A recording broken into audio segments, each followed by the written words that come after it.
All right, next up, Chris Owens, the offensive lineman from Bama. Now, he was listed as a center, but I done seen this man play right tackle, right guard, center. Bro, he played it all.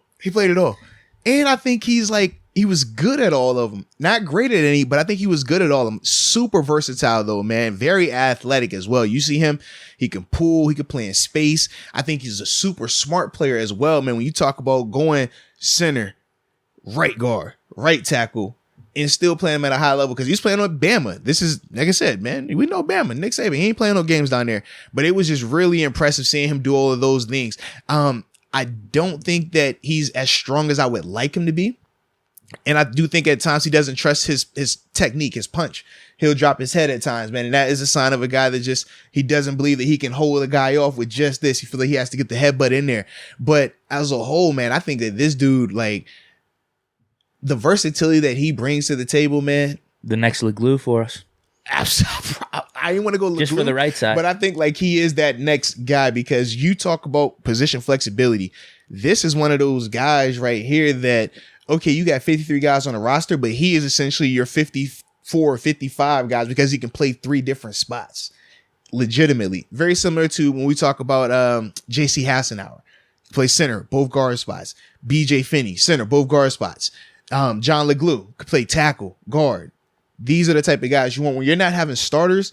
These are the guys, because they help you get out of stadiums. They help you if you're in a bind of any capacity. Yeah, this is the guy that you go to have with. an extra defensive guy or an extra guy on special teams. Absolutely, man. Absolutely. Instead of too many linemen, and none of them are typically going to play. Correct. On a given Sunday. So imagine if you could have this guy that can essentially be 7, 8 linemen. Where you could, maybe you can only, you only have to bring in 3 linemen on the 53-man roster with LeGlue, him, and like Hassenauer. Yeah, because they could play so many different positions. I really like this one. Yeah, looks like he plays inside better than right tackle though. I would agree.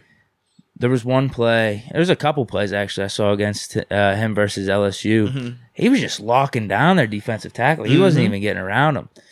So, I see him probably as a better guy on the inside than on the right tackle. And he has good size, 6'3", 305. Yeah. Like, that's legitimate, but that's inside size. I know when I look at him at 6'3", a 6'3" tackle. Right, that's undersized for a tackle. That's like Kelvin Beachum. You remember him, right? Yeah. Like, Beach played left tackle at that size, and we were all, and I think Beach 6'3"? He might have, top 6'3", 6'4", best case. But it was always weird to see that, and he had to really be fundamentally sound because that is a very, very small tackle. 6'3" is not tall. That's not long. Like, I ain't gonna lie, man, because, I'm not the tallest guy. When I see 6'3", I'm over here like, oh, well, you short. That's how you look at the 6'3". Get on your tippy toes, you're right there. Yeah, you be like, yo, you are little. You a little guy. Like, that's what you talk to him, all right? So, yeah, him at 6'3", I definitely like him more inside, but he has that versatility. He can play all those spots, though. Why do you think he wasn't drafted? Yeah. Why I think he wasn't drafted? Because, number one, like I said, I think he's just good at a lot, but not great at anything. And sometimes when you're talking about offensive linemen, you look at them and you say, well, if this guy is good at all these things, but not great at one thing, can I get him later on? Do I have to spend a draft pick on this position? Think about the highest regarded interior offensive lineman, right? Tyler Linderbaum.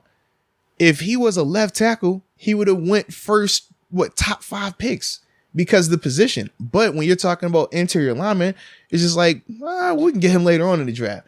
And then you look and you say, okay, well, a guy who isn't as good, who isn't as consistent, who really isn't great at one particular spot, you just start to ask yourself the same question. Well, I mean, we don't have to draft this dude in the 6th. We don't have to draft this guy in the 5th. We can sign him as a free agent.